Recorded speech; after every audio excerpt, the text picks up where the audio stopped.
নেতৃত্বই অসৎ হয় এবং সদিচ্ছার অভাব হয়, এই সমাজের দুর্গতি দিনের পর দিন বৃদ্ধি পেতে থাকে। আমাদের দুইবার স্বাধীনতা, ৪৭-এ একবার, ৭১-এ আরেকবার। দুই স্বাধীনতার পরেই জনগণের আকাঙ্ক্ষা পূরণ হয়নি। এখন যদি একজন শিশুকে জিজ্ঞেস করা হয়, শিশু তুমি কেমন আছো, সে বলে আমি ভয় পাই। কার ভয় পাও? বলে যে রাস্তাঘাটের ভয় পাই, আমাকে চাপা দিয়ে মেরে ফেলে কিনা। আর কার ভয় পাও? বলে ছিনতাইকারীর ভয় পাই, আমার মা আমাকে হাত ধরে স্কুলে নিয়ে যাচ্ছে, আমার মাকে মেরে ফেলে কিনা। যদি একজন যুবককে জিজ্ঞেস করা হয় তুমি কেমন আছো, বলবে আমি ভালো নাই, লেখাপড়া করেছি, আমার হাতে কোনো কাজ নাই। যদি একজন শিক্ষককে জিজ্ঞেস করা হয় আপনি কেমন আছেন, কেন আপনি ভালো নাই, বলে যে আমার ছাত্ররা এখন আমার আর সম্মান করে না, আমার কোমরে দড়ি বেঁধে আমাকে নিয়ে পুকুরে ফেলে দেয়। এই আপনাদের পাশে খুলনা বিশ্ববিদ্যালয়ের একটা হলের প্রভোস্ট ডক্টর সেলিম, যার বাড়ি সম্ভবত জিনেদার, তার কাছে তারই বিপক্ষে ছাত্ররা গিয়ে কিছু অবৈধ সুযোগ চেয়েছিল, তিনি দেন নাই, স্বয়ং শিক্ষককে পিটিয়ে তারা মেরে ফেলেছে। এটা ফ্যাসিস্ট জমানার কথা। তাহলে শিক্ষক কিভাবে স্বস্তিতে শিক্ষা দিবেন? যদি মসজিদের ইমাম সাহেবকে জিজ্ঞেস করা হয় আপনি কেমন আছেন, উনি বলেন আমিও ভালো নাই। কেন আপনি ভালো নাই? আপনি তো মসজিদের ইমাম। কই যে আমাকে কোরআন হাদিসের কথা সুন্দরভাবে বলতে দেয় না। একজন শ্রমিককে যদি জিজ্ঞেস করা হয় ভাই তুমি কেমন আছো, বোন তুমি কেমন আছো, বলছি না আমি ভালো নাই। তুমি কেন ভালো নাই? বলে যে আমি পর্যাপ্ত বেতন এবং সঠিক সময়ে আমার পাওনাটা আমি পাই না। যদি একজন রিক্সা চালক ভাইকে জিজ্ঞেস করা হয় তোমার আবার কিসের দুঃখ, বলে যে 10 টাকার জায়গায় তাদের দৃষ্টিতে 15 টাকা চাইলে আমার গাড়ি একটা চড় বসাই দেয়। আমি গরিব তাই আমার প্রতিবাদের ভাষা নাই, আমি ভালো নাই। কৃষককে যদি জিজ্ঞেস করা হয় আপনি কেমন আছেন, তিনি বলেন আমিও ভালো নাই। কেন আপনি ভালো নাই? বলে যে হাড় ভাঙা পরিশ্রম করে আমি যখন ফসল ফলাতে যাই তখন আমার উৎপাদন খরচ বিক্রি খরচের সাথে আমি তাল মিলাইতে পারি না। আমার জমিতে ফসল ফলে সেই ফসলের প্রসেসিং এবং এখানে সংরক্ষণ না থাকার কারণে আমাকে হুড়োতাড়া করে সব বিক্রি করে দিতে হয়। আবার কোন কোন জায়গায় সুদ ব্যবসায়ীদের খপ্পরেও মানুষ পড়ে যায়। বলে আমি ভালো নাই, আমার নুন আনতে পান্তা পুরায়, আমার সারের দাম বেশি, আমি কীটনাশক পাই না মানসম্মত, আমাকে সরকারের কৃষি বিভাগ থেকে পর্যাপ্ত টেকনিক্যাল সাপোর্ট দেওয়া হয় না, প্রযুক্তিগত আমাকে সহযোগিতা করা হয় না, আমি ভালো নাই। যদি একজন জেলেকে জিজ্ঞেস করেন তুমি কেমন আছো, বলে যে আমিও ভালো নাই, সমুদ্রে গিয়ে আমাকে চাঁদাবাজরা আমার ঘাড়ে ধরে। মুদির দোকানেকে জিজ্ঞেস করেন আপনি কেমন আছেন, বলবো আমি ভালো নাই, সকাল বিকাল চান্দা চায়। অবশ্য নড়াইলেই গোনা নাই, আছে। আমি জানতাম নড়াইলের মানুষ শান্তিপ্রিয়, শিক্ষিত, ভদ্র, মার্জিত, এখানে ওই বিপদ আছে। আল্লাহু আকবার। যদি একজন নাগরিক পরিষেবা নেওয়া একজন নাগরিককে জিজ্ঞেস করে আপনি কেমন আছেন, কারণ ভালো নাই। কেন ভালো নাই? বলে যে অফিস আদালতে গেলে টেবিলের উপরে একটা নিচে আর একটা আমাকে দিতে হয়। একজন বাস চালক অথবা একজন ট্রাক চালক ভাইকে যদি জিজ্ঞেস করেন আপনি কেমন আছেন, বলে আমি ভালো নাই। কেন? বলে যে নড়াইল থেকে আমি যখন পণ্য বোঝাই করে ঢাকার দিকে রওনা করি, ঘাটে ঘাটে ভিক্ষুকের মতো চাঁদাবাজরা দাঁড়ায় থাকে।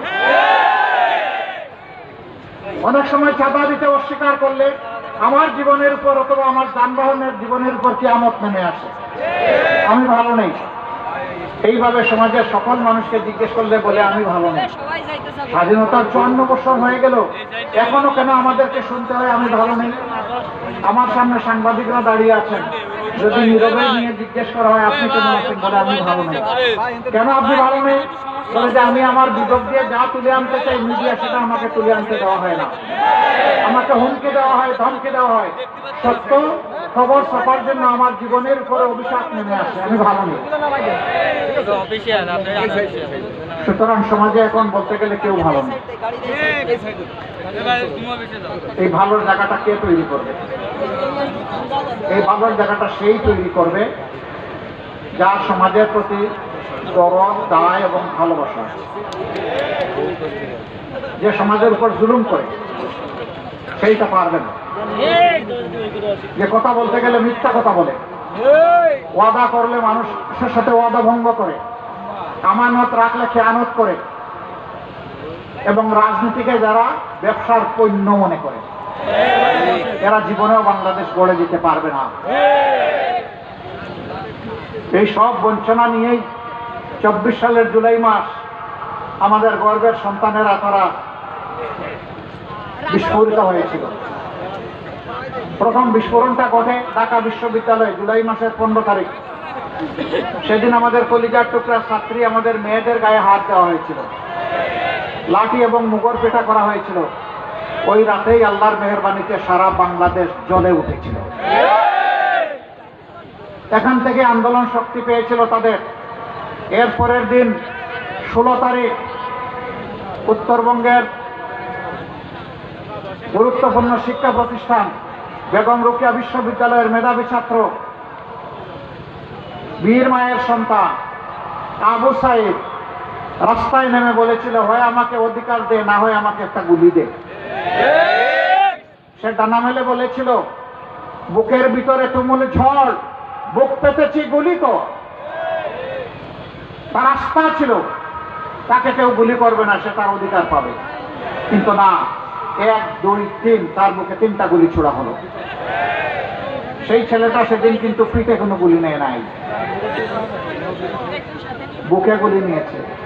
পিঠে গুলি নেয় কাপুরুষ, বুকে গুলি নেয় জাতির জন্য বীর পুরুষ। একদিনে 6 জনকে হত্যা করা হয়েছিল রংপুর থেকে চট্টগ্রাম, ঢাকা রাজধানী, কোনো জায়গা বাদ পড়ে নেই। সম্মানিত ভাইরা, এরপরে আন্দোলন আস্তে আস্তে মোমেন্টাম পায়। এই আন্দোলন যখন মোমেন্টাম পায়, একটা পর্যায়ে গিয়ে সরকার অনেক কিছু করেছে। 1400 মানুষ খুন হয়েছে। শুধু ছাত্র না, ছাত্র তো মাত্র 32%, বাকি সব সাধারণ মানুষ। এবং যারা নিহত হয়েছে তার মধ্যে 62% মানুষ হচ্ছে খেটে খাওয়া মানুষ, দিন আনে দিন খায়। সেই লোকগুলো তাদের জীবনের সবচেয়ে মূল্যবান সম্পদ রক্ত, জীবন উপহার দিয়ে জাতির জন্য চলে গেছে। আল্লাহ তাদেরকে শহীদ হিসাবে কবুল করুন।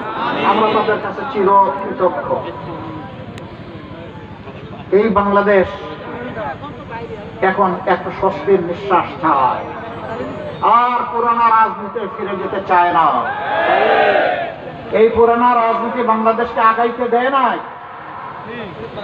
পায়ে জিঞ্জির দিয়ে আটকে রেখেছে, সামনে দৌড়ানোর সুযোগ দেয় নাই। আমরা সেই বাংলাদেশকে আল্লাহর উপর ভরসা করে পাল্টে দিতে চাই।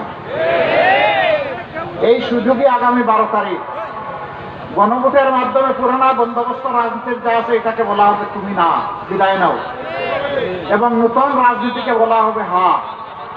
গণভোটে কি দিবেন আপনারা? কি দিবেন? হ্যাঁ মানে আজাদি, না মানে গোলামি। আজাদি না গোলামি? আজাদি না গোলামি? ইনশাআল্লাহ আমাদের প্রথম ভোট পড়বে আজাদির পক্ষে, ইনশাআল্লাহ হার পক্ষে। 2 নম্বর ভোট যারা সরকারে গিয়ে দেশটাকে ইনসাফের ভিত্তিতে পরিচালনা করবে। সমাজে আর কোনো বৈষম্য হবে না, চাঁদাবাজি থাকবে না, দুর্নীতি চলবে না, মামলা বাণিজ্য হবে না, নিরীহ মানুষকে হয়রান করা হবে না, মায়ের গায়ে হাত পড়বে না। সেই বাংলাদেশটা আমরা গড়তে চাই। সকলের জন্য নিরাপদ বাংলাদেশ, সকলের জন্য গর্বের বাংলাদেশ আমরা গড়তে চাই। সকলের জন্য ন্যায় বিচার আমরা কায়েম করতে চাই। সেই ন্যায় বিচারটা, যে অপরাধ করলে একজন সাধারণ মানুষের বিচারে একটা শাস্তি হবে, একই অপরাধ যদি দেশের প্রধানমন্ত্রী কিংবা প্রেসিডেন্ট করেন, তাদেরকেও ছাড় দিয়ে কথা বলা হবে না, তাদেরকেও কোনো দায় মুক্তি দেওয়া হবে না, বিচারের আওতায় আসতেই হবে। অপরাধ অপরাধী, যিনি করেছেন তিনি অপরাধী, তার অপরাধের শাস্তি তাকে পেতে হবে। সম্মানিত ভাইয়েরা, সেই বাংলাদেশ গড়ার জন্য, যুবকদের হাতে বাংলাদেশের চাবি তুলে দেওয়ার জন্য 12 তারিখ আমাদের দরজায় কেওয়া নাড়ছে। প্রথম ভোটটি হ্যাঁ,